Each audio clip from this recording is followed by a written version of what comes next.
Item 1 is to call to order. This meeting is called to order, and I would like to go around the room, starting with Justin.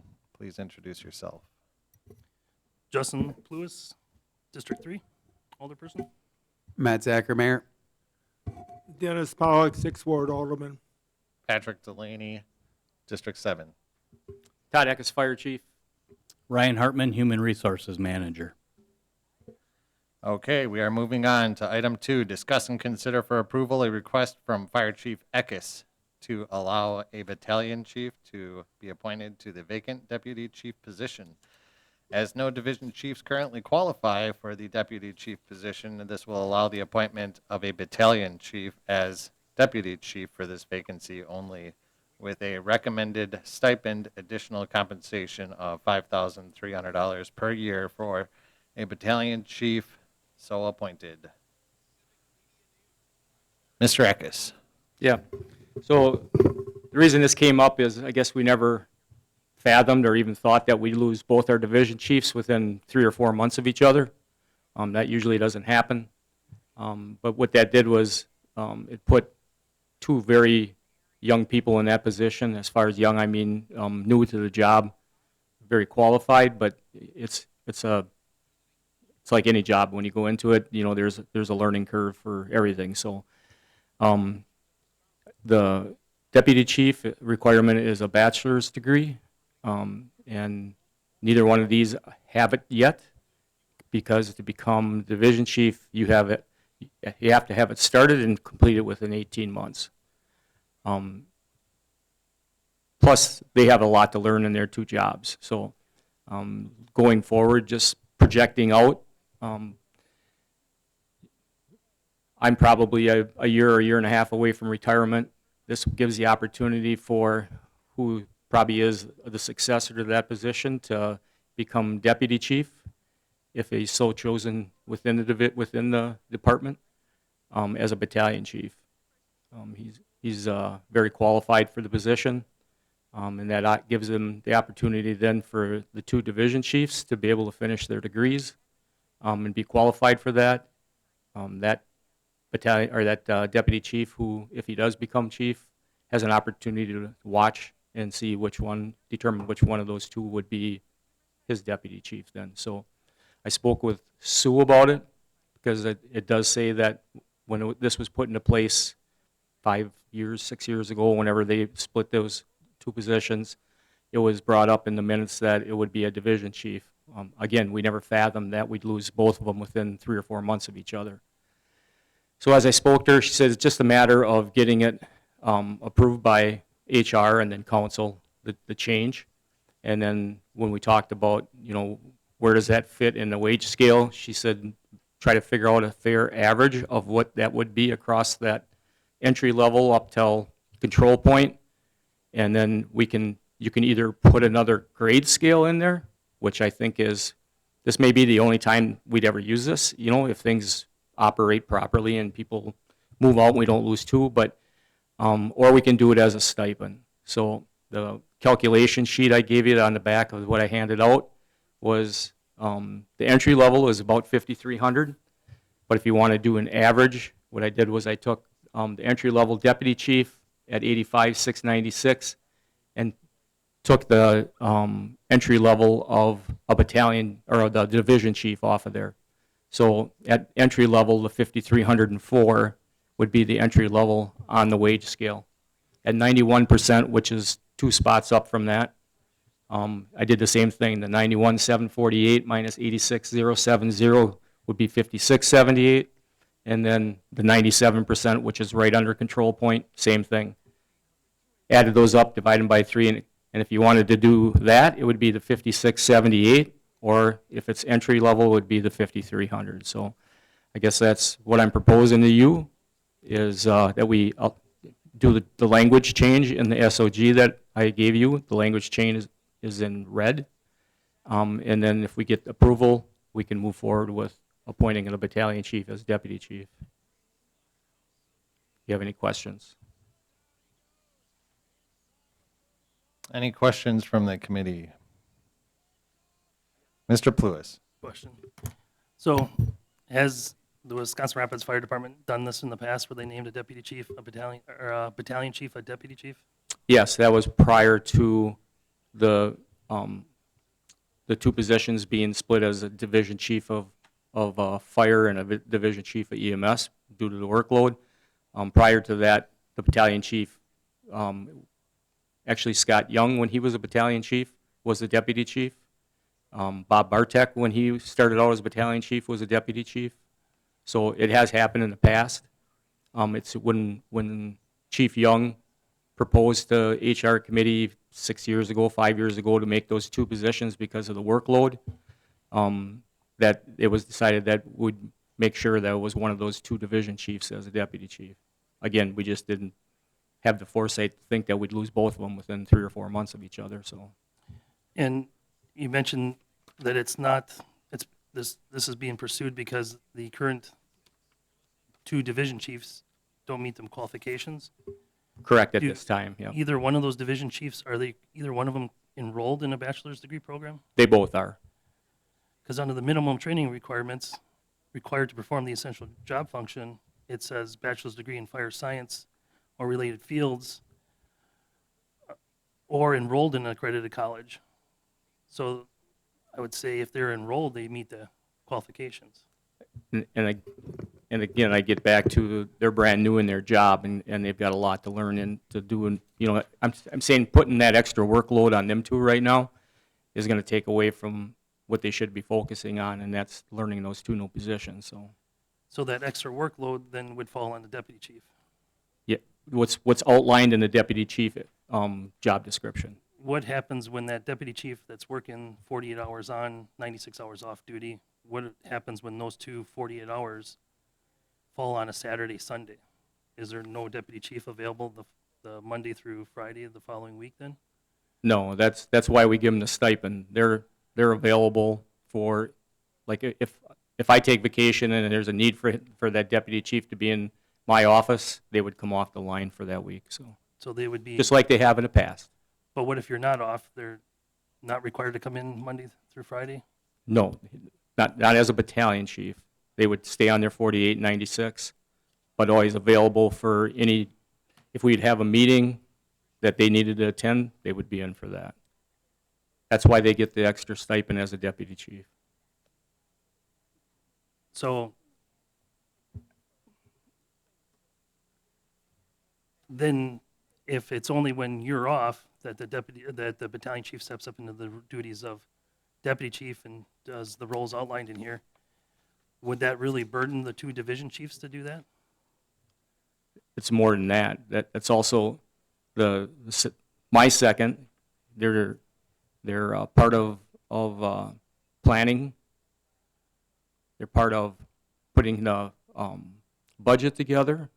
So I mean, it's not just when I'm gone. Okay. They've got duties that are all year long. So Well, then that seems like then that's a lot for the duties of that, what you just described, and the duties of battalion chief.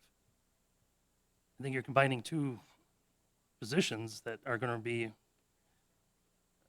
into one battalion chief role that works 48 hours on and 96 hours off. I disagree with it.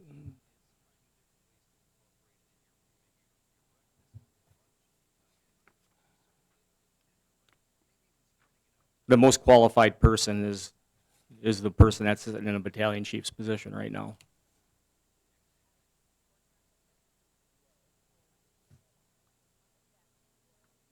Then I would also ask them why, if that person is qualified, then why didn't that person pursue the division chief's position when that was open? You'd have to ask him that.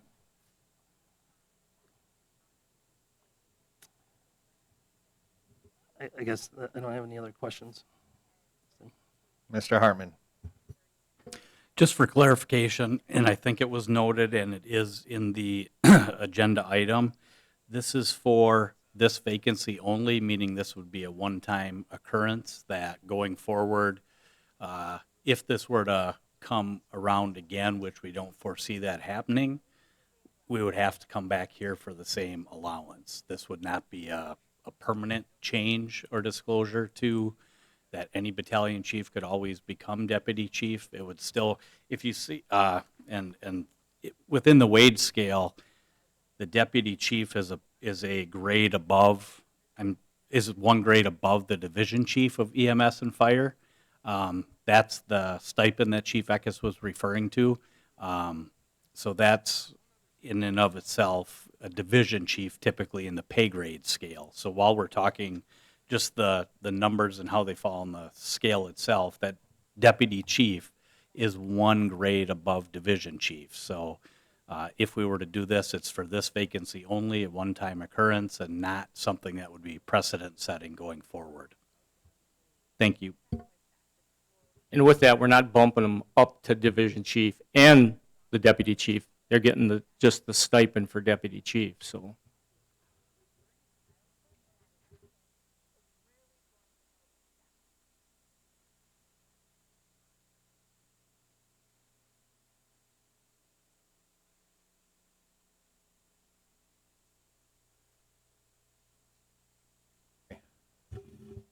Thank you. So if we change the job description, this wouldn't just be a one-time thing. Because the change in the job description, Sorry. This job description is written as basically as a permanent position, and really, if you look at it, you have two deputy chiefs. You have two division chiefs at all times. One of those becomes a deputy chief. So really, it's an add-on to that position, thus the difference in the pay grade. So to Patrick's point, yes, the job description needs to be altered and modified either way. It's going to be a cleanup project. A battalion chief would be in the same situation. They have their battalion chief job and duties. The add-on would be the deputy chief duties that Chief Eckes alluded to, thus the $5,300 or $5,600 stipend. So, yeah. so I'm confused by when you say this is a one-time thing, that it wouldn't happen in the future, but yet the change in job description is a change so that it can automatically happen in the future. Go ahead, Mr. Eckes.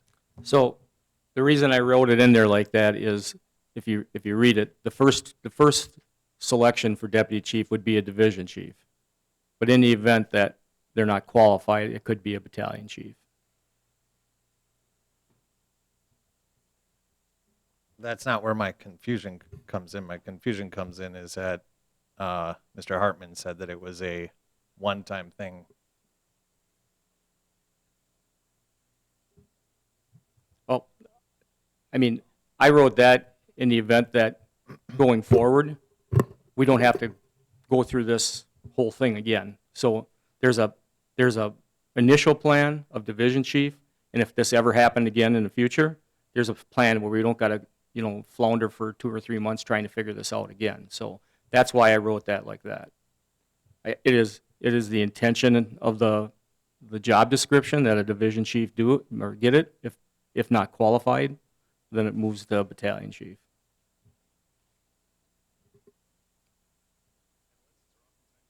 I mean, I've been asked so many questions in the last 3 or 4 months about succession planning, and this really leaves for a better succession planning for whoever the chief is, whether it's me or whoever.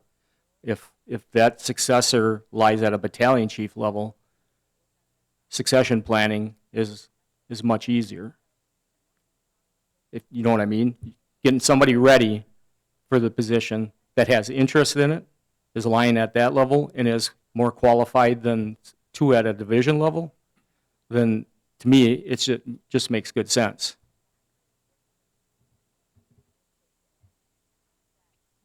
Go ahead, Mr. Pollock. Yeah, thank you. Chief, the two people that we're talking about, did you approach them, or did they approach you to go on to school and seek a higher position? As part of the SOG, to become a division chief, you have to either have a battalion or bachelor's degree or be working on it. And it's got to be completed within 18 months. So if they're just starting it, they're not going to complete it in 18 months. So they need to be enrolled and not aggressively, but, working at getting that bachelor's degree. So that's part of the job description when they're chosen to be a division chief, so. Okay, so you knew which people were going to qualify or try to get this position. For division chief, are we Yeah. talking about? Yes. Okay. Well, I was just trying to figure out if you approached them or if they approached you, but evidently Well- they must. No, so when a division chief, so how we selected anybody in an executive officer's position is you test for it. There's a whole testing process. Okay. So if they want a position as a division chief, they go through an executive officer testing. They're scored. Actually, Ryan, as an independent, does all the scoring. It's a blind scoring. Nobody knows whose sheets are what. They're scored on many different stations and levels of what they need to do for that job. So then they're ranked by their score, 1 through however many take that test.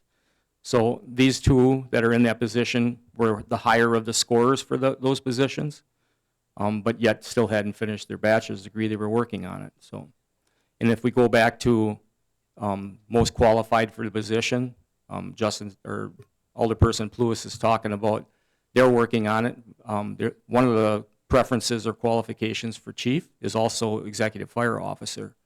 Neither one of those two are going to have that EFO by the time I retire. So again, I'm going back to succession planning and where is that lie in here? We've always done, I think, a good job of succession planning and making the next person in line, teaching them as that person teaches the person behind them. The candidate that I'm considering for deputy chief also holds a designation of certified fire officer. There's only 1,300 certified CFOs in the whole nation. So, it comes back to who's more qualified for the position also. So, and that's one of the other leading factors in why I bring this proposal forward. Okay, I understood that. Yeah. Okay, thank you. Mr. Pluis. So I'll kind of give a bit of my opinion, and it's somewhat difficult in the matter because the individual that you're referring to as being appointed from battalion chief to deputy chief, I consider a friend, so I try to not make this personal and just truly look at it as the position and the history of the Wisconsin Rapids Fire Department. The fact that this was done years ago when Scott Young was named deputy chief while being the battalion chief. And I remember some of the struggles with that. It created 2 crews that had a battalion chief in charge, and one of the crews had a deputy chief in charge. So it kind of created an imbalance in that sense. And then it also, it's difficult to dedicate the amount of hours to the role of battalion chief while also committing to the roles of deputy chief for the simple fact the battalion chief is working that different schedule. If it was just a matter of if the battalion chiefs worked 40 hours a week, I don't think I would have the concerns I would have. My concerns are they're working, an average of 96 hours every 2 weeks, an average work week of 96 hours. And now throw on the duties of the deputy chief, and that's my concern is that during the week, if the citizens needed to talk to the chief, and the chief wasn't in, there's no deputy chief there. If there's a meeting during the week, and the chief can't attend, there's no deputy chief there. There's no chain of command. The chain of command you follow from battalion chief to division chief to deputy chief to chief. There's a missing link in that chain of command. So those are some of my concerns, despite the person being named as or potentially being named as deputy chief. I consider a friend, and I understand. I know he's well qualified. But looking at the requirements in the job posting, the division chiefs, 2 of them are both working on their bachelor's degree. So I see in that meets their essential minimum training and experience required. yes, are they new to those positions? Are they going to need time to learn those positions? And yes, that's no doubt. But would I assume one of those two, if this deputy chief that you name from, being battalion chief becomes the next chief, that's been alluded to, would one of those two current division chiefs be named deputy chief then?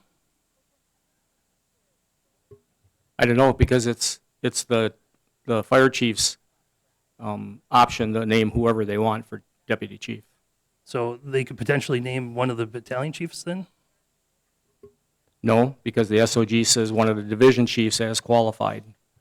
Right, that's what I'm saying is, Well, he would have to name, whoever it is would have to pick between the two. And that's exactly why I said what I said, is it gives them a chance.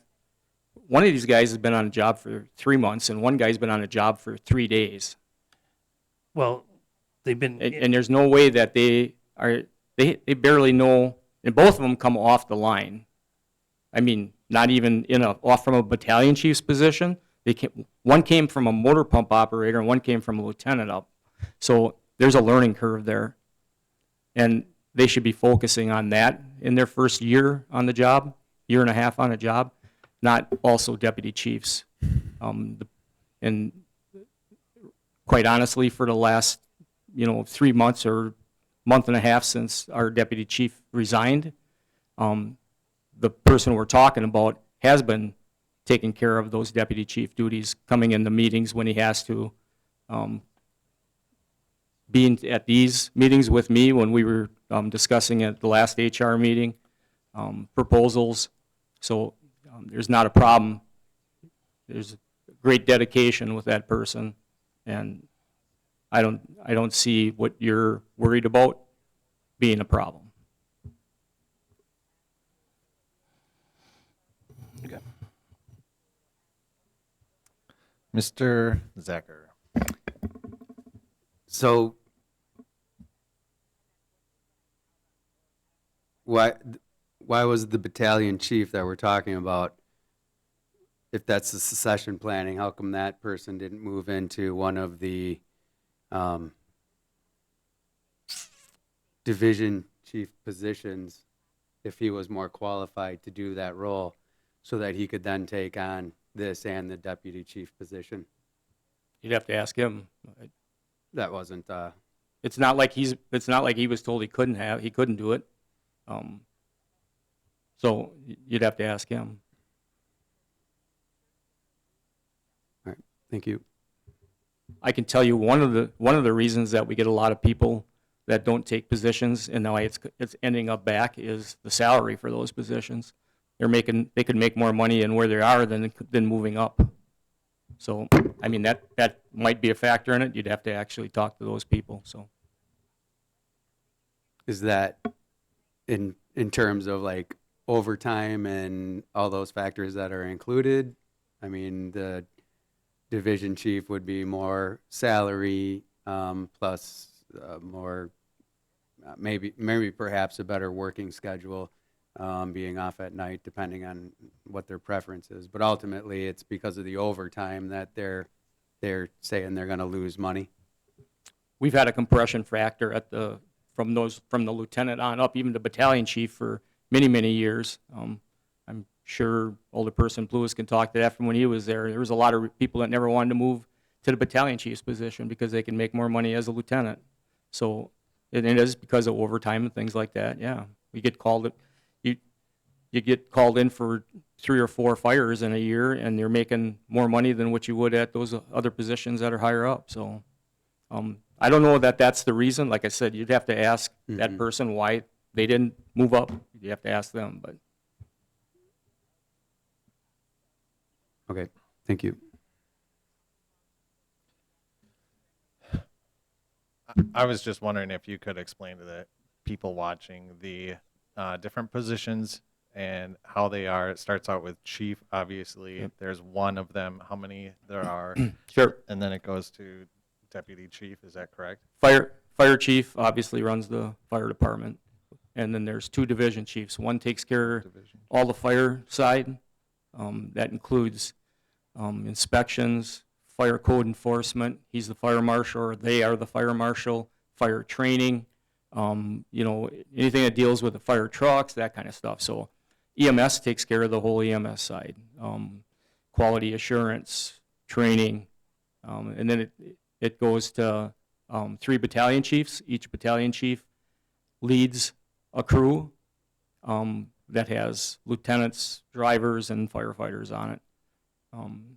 So division chiefs and the fire chief work, well, it's been a long time since I worked 40 hours a week, but that's what is considered a 40-hour-a-week job. And the battalion chiefs and the line work 48.96.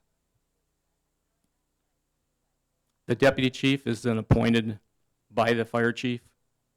And like I said, typically that's been the division chiefs, but that's because people were in those positions for a considerable amount of time and were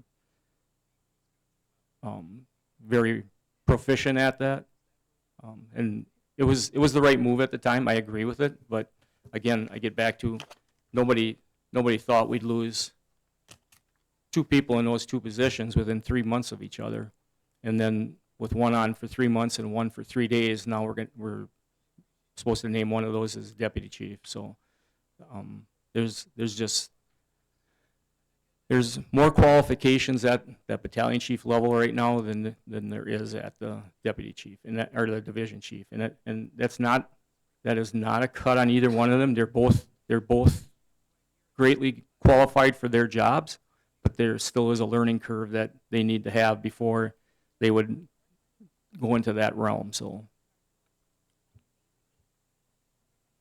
Mr. Zacher. I mean, is it fair to say, though, that there's kind of a issue that we're facing in terms of payment for the proper succession planning? If you have highly qualified people that are unwilling to take the step into I guess it's a higher level management position, but they're doing it, they have the qualifications, but they're not willing to do it because of the pay.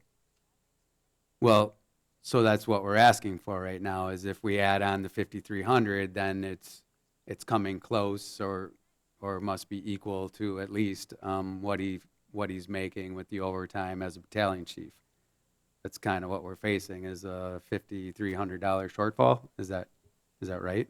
no, it's that's the difference between, that's the average difference between a division chief and a deputy chief. So as a deputy chief, you get that bump in pay. I'm just saying that if we're going to name him as the deputy chief right now, that there be that 5,300 same stipend or whatever at that battalion chief level for this till, you know, whoever moves in as the next chief, and those 2 in that division chief position get some time and get acclimated to their job and learn more of the process at the management level. Again, both of those come from non-management to management level, and I'm sure if you talk to either one of them, they're going to tell you that there's a learning curve to their jobs. I think they're seeing it already. So I guess that's why I bring it forward. I think the most qualified person sits at that level right now, and it makes for a better succession plan right now. So And, sorry, was Chief Jolings, was the deputy chief and the division chief of EMS? he was. Is it typically that, or is there sometimes one person as the deputy chief? No, No. it's one person's the Typically. deputy chief, but they're the way the structure is set up. It typically should be one of the 2 division the 2 chiefs. division When chiefs. Jason was named that, he'd been in that position for, you know, a year or 2 already. So there's just, Okay, I think I understand better now what Justin's saying in terms of how that's the 48.96 plus the 5/8 is going to be tricky. but they're not working 48.96 and 5/8. Well, I understand, but They're working their 48.96, and when they're needed to help with budget, they're needed to help with meetings, they're needed to help, maybe I'm gone and they're going to come and sit here for council or for an HR meeting or something like that. That's the extra time, all right? Okay. Thank you.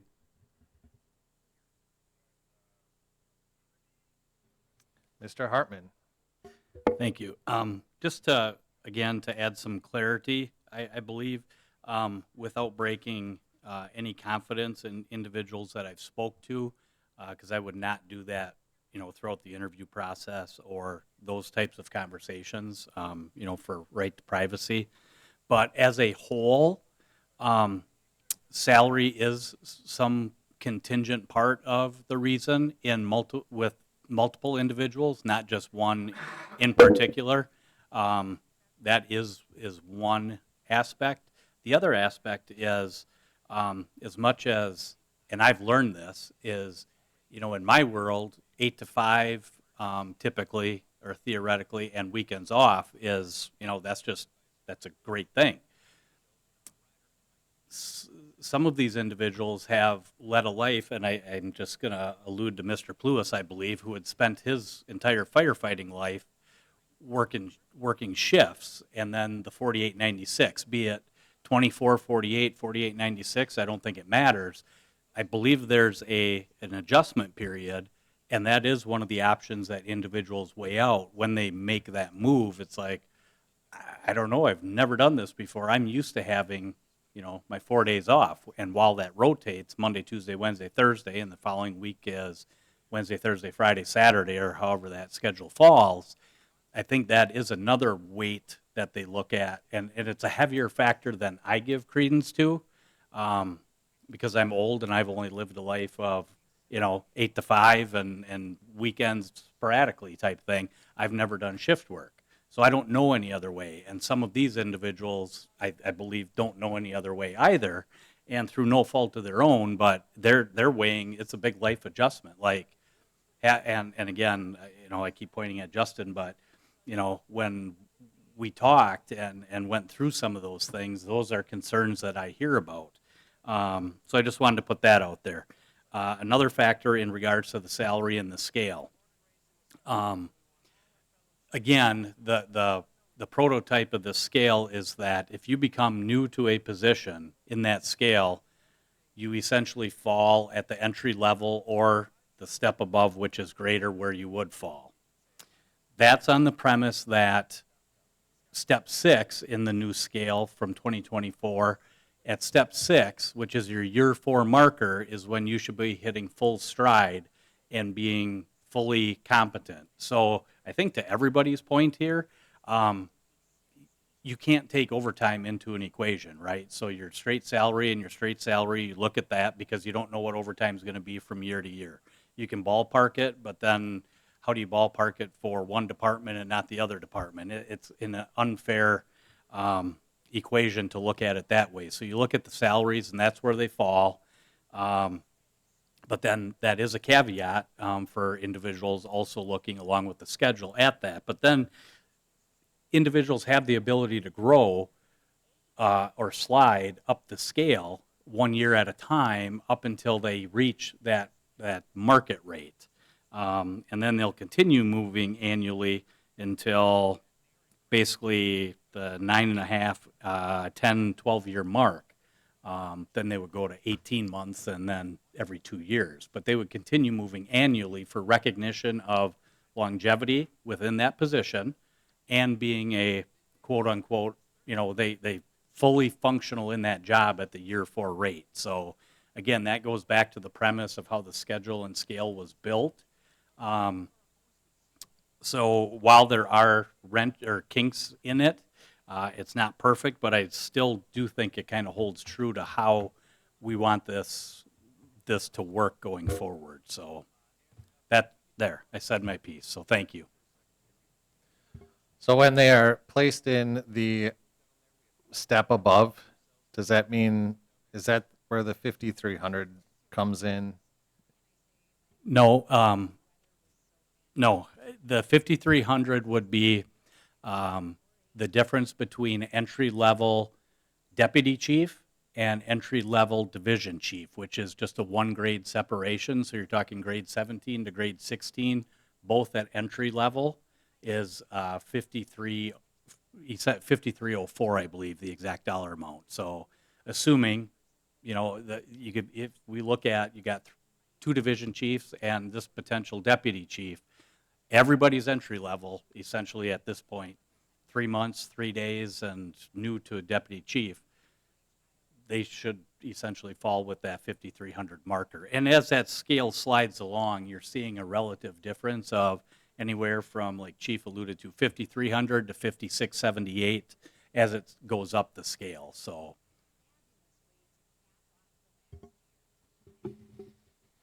I would like to say that even in your own wage scale, you're realizing that somebody new in a position hasn't learned everything they need in that position. That's why you pay them less, correct?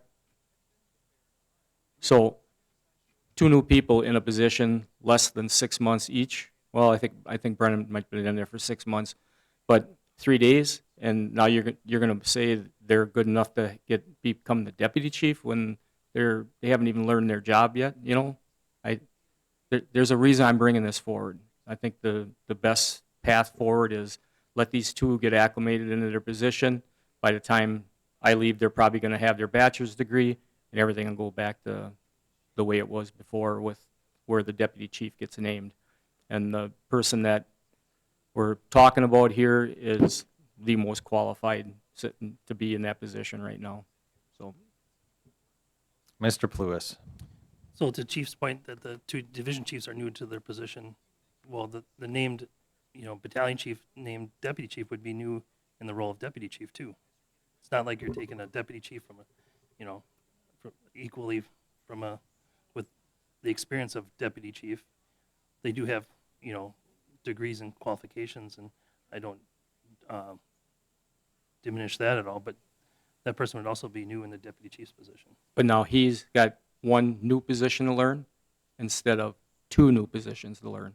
Their division chief, if you're gonna demand that I got to name a division chief, now you've got somebody that's got to learn their division chief job and a deputy chief job, versus somebody that's the most qualified for that position, that's been a battalion chief for 5 years now, is very qualified and very proficient in his original job, and now the only new one he's got to learn is deputy chief, and what he's been helping with, he's already on a good path forward. But also has to do two roles, deputy chief and battalion chief. Well, you can say that same thing for the division chief, has to Right. do 2 different jobs, division Point. chief and deputy chief. My other The end question, result is the most qualified person sits in that battalion chief's position right now. Excuse me, can I interject? I got one more question. So that $5,300 stipend, how is that distributed? Is that a one-time lump sum for taking that position? I don't think that's been determined. When I spoke with Sue, she said just try to figure out an average of through that pay scale there. And she says that'll give us a number for a stipend. Now, as far as I'm concerned, it could be on their paycheck, through 26 pay periods or whatever. I mean, I guess that's something for us to decide or you decide. But the idea here was, number one, change the language that we can name a battalion chief and try to put together what does that look like as far as the pay scale for it. So, Mr. Hartman.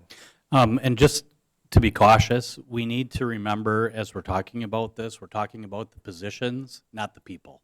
Okay, and that's why I tried to interrupt, and so I apologize for trying to interrupt and interject, but it's very imperative that we talk about the positions and how this is working and not the actual individuals involved, because down the road could be different situation. We're back here again, and we don't want to be talking. It's the positions, not the people.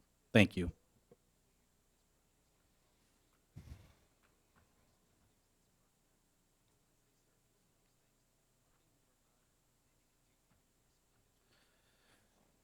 Any more comments or questions from anybody? Mr. Zacher. This isn't, not to be taken like anything's, I'm saying something's wrong, but I do think that we have to look at the succession planning in terms of, if we have more qualified people that are still at the battalion level, battalion chief level, that are going, and I understand that and I appreciate what they're doing. I appreciate what the division, the young guys are going in there, and they seem to be bypassing the battalion level to go into the division level. And that's all great, and I appreciate all the work that they're doing there. I just feel like there's something missing in terms of our succession planning, whether it's money, like the money's not lining up to get people to want to move into those managerial positions. But it's probably something we should look at. If you want to write it down as something we should look into. Thank you. Yeah, I didn't want to get into the reasons for that here. That wasn't the purpose of my referral forward. You're probably spot on, but my referral was to just try to get this taken care of here at this level.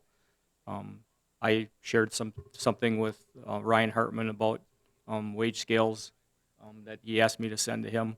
The state does do a wage scale at all positions every year from every fire department in the state, and I can share that with Mr. Hartman, so that it's another data point or whatever if he wants to use it. But that wasn't my purpose of bringing this here. I'm trying to get a lot of internal things because of the changeover recently, and try to get us moving on a path that's best for the department and the city.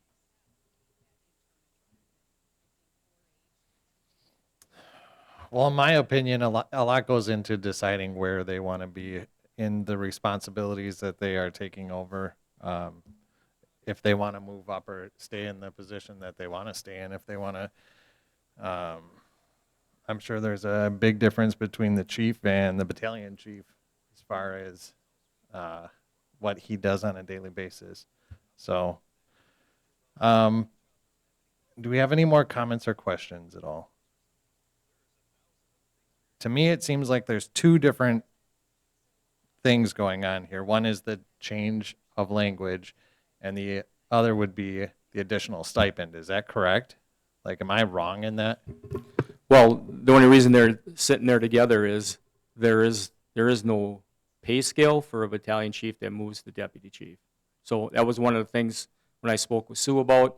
She said you can either do the stipend, because if you think this is going to be like out of the norm type of thing, and I think this is, then maybe the stipend's the path. If you're going to put that in there as a permanent, that could happen. They could always pick that battalion chief, and really they can't. If by the language that I got in the change there is if a division chief is more qualified, then they should be chosen. Then she suggested maybe you want another line of pay scale in that wage scale. So, I mean, which path for that is better? I don't know. I'm not the finance or HR as far as what works best for them for that. So, Go ahead, Mr. Hartman. Yeah, I believe you're correct. And if I could offer an option, it's just a possibility as I'm sitting here thinking as you broke it out, saying we're looking at two different issues and maybe three. Yes, the stipend for this as it's written on the agenda is for a one-time vacancy. As far as the language moving forward, if we were to not move forward with adjusting the language, because on the premise of, I believe it's Mr. Pluis's arguments of technically all three are qualified, and ultimately it is to the chief as to who's the most qualified. I think that leaving it as is, that it should technically be one of the two division chiefs, and if we get in this situation again, we come back here just like the chief is doing today. Hopefully we don't do this for 5 years, 10 years, 20 years. But to make it a blanket to say, if in 3 years it's not Chief Eckes here and it's somebody else, and that language is written as such, and they say, well, I don't think they're qualified and I want to pick so-and-so out of the battalion chief role. I think we might be able to accomplish both things with the stipend and this one vacancy only, but not allowing it to become a practice going forward that it's up to the judgment of are they qualified or not. Because to Justin's point, which I didn't probably give thought to prior to this meeting, was, for argument's sake, they're technically all qualified, at least to the capability that they could apply for the position. Then it comes to the chief's decision as who is the most qualified in his mind. So that's just a thought and an option, and I'm guessing if I did my job correctly, I probably ticked off both sides that are looking to do whatever, so then I've done it right. Thank you. In my opinion, I think it's up to the chief to decide on who's most qualified, and that is the role that he has. That's his responsibility. And I think, in my opinion, I would think that a change in the job description is warranted. So I'm going to make a motion to approve the change in job description, which reads, in the event that one of the division chiefs are not qualified and a battalion chief meets the identified qualifications, a battalion chief can be named the deputy chief. Can I, if you want to get your second, and then I got something I'd like to say, or, Go ahead. so realize that the language I gave you is our SOG. That's not the job description as per the city. What we need to have happen here, what I was told from Sue, is that you just have to approve or the idea of a battalion chief being named as deputy chief. That SOG and how that's written is strictly to the fire chief. So really, and I'm not trying to, you really have no, and don't take this wrong way, you really have no authority to change an SOG. That is the fire chief, whoever that is, that's his per se. So, but what Sue explained to me was because originally when we split the two out, division chiefs, and we at that point said in council and it was voted on, or in committee and then council was voted on, that we just need to also include in committee and then to council that it can be a battalion chief. And then it's like you said, the chief's right to assign whoever they want. So, I mean, technically a chief could say, I don't want to assign anybody because there's nobody qualified. They could. That would be silly to do, but they could. So it is the chief's right to pick the deputy chief and should be doing it just like you say on who's most qualified. So.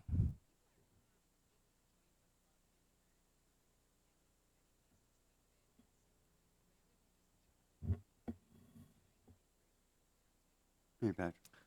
Sorry. Hold on a Yeah, second. So I'm kind of confused as to what you're disagreeing with here. What I had said was what we've been given here. So I don't get it. It's exactly what your referral has said, which is change the language for the appointed deputy chief. I just wanted to clarify that what I handed you was my SOG. Correct. Right? So that's what I would use, but that's not the job description as for the city. So do you have one for the city? It would be ours. Okay. All right. Mr. Mayor. So you're just saying that this is putting it in your, we have nothing to do with your SOG. This is just this one-time thing then? SOGs are standard operating guidelines. They're for the fire department. They're not the city's document, I'm saying. Now, if the city refers to our SOG, then I guess it becomes the guiding document for it. I didn't know that the city referred to our SOG for job description, so. So we're not saying that this is changing it forever into the future. This is a one-time thing at this point in time. You want to be able to assign a battalion chief to be the deputy chief. Like if you wanted to do it again in the future, or another chief wanted to do it in the future, they would have to come back and ask for that. Well, and I think that's why the SOG is written the way it is. It says in there that a qualified division chief will be named first. They would be the ones to get it. In the event that one is not qualified, then a battalion chief could be named. So it's already written that way. So going forward, because they're so new, going forward, a year and a half from now, both of them are going to be qualified to be deputy chief at the Yeah. division chief level. So then we're just talking about the 5,300. Got it.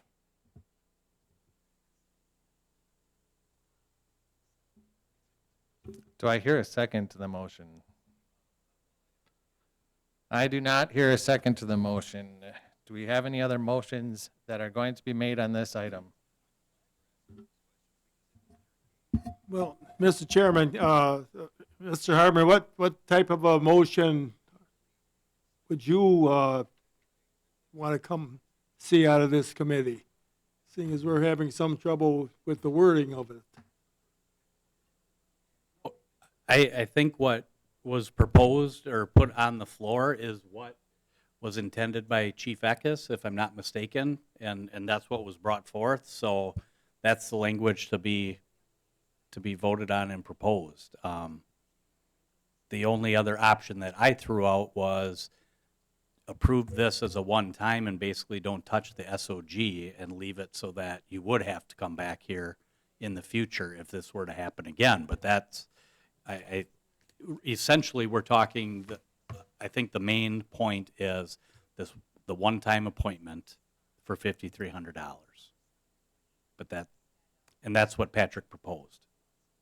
Right, but there seemed to be some confusion as to how his motion was made. That's, in other words, are you comfortable with the motion that was first made? Yeah, I would be fine with that. The reason that I gave you that was just so that there's some clarification as to how that process would happen.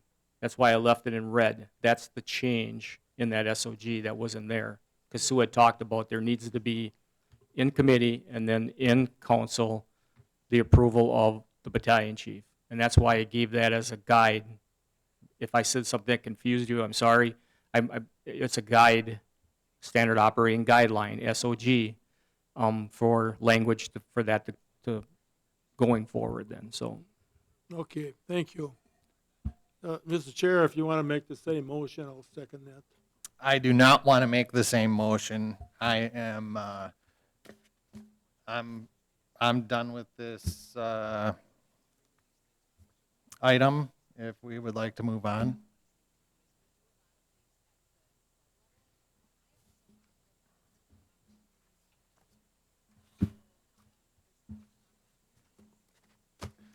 We are moving on to item 3, which is adjournment. I'm going to make a motion to adjourn.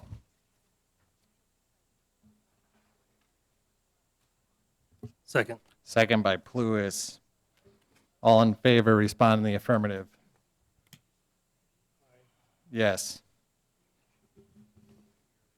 All opposed? Any abstaining? I didn't hear Mr. Pluis. Apparently we I was have, an aye. apparently we have 3 yeses. All right. Meeting is adjourned at 4:52 PM.